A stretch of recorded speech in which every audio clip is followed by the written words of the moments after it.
Yalah, bila kita sabut pala, dia fikir macam-macam. Tapi minta maaf cakap, macam Kak cakap tadi, nak sebut Allah pembenci, meluat. Kalau mati dalam keadaan macam ni, macam mana? Ui, takut. Di hujung-hujung umur kita ni nak kena jaga. Waktu ni lah puak-puak jin setan ni dia kerja keras tu. Nak bagi kita benci, nak zikir tak mau, nak sembahyang tak mau. Tangga tu tak teruk kan. Kawan saya man. Dia tu tebang pokok-pokok semua, memang dia duduk di pokok.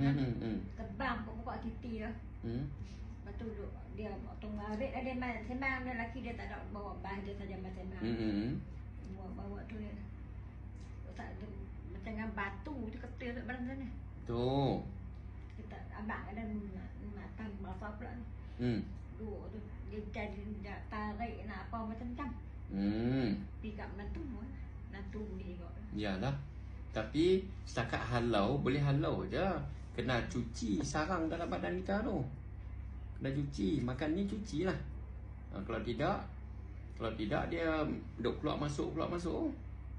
Tu yang kita cuci dengan madu ni. No, insyaAllah no. Baca Fatihah kan, baca bismillah. Fatihah kursi, kita baca doa dengan Allah. Doa makan. Rawat tu lah. Iya, betul. Bukan no? Dia masuk makan darah. Jadi makan darah.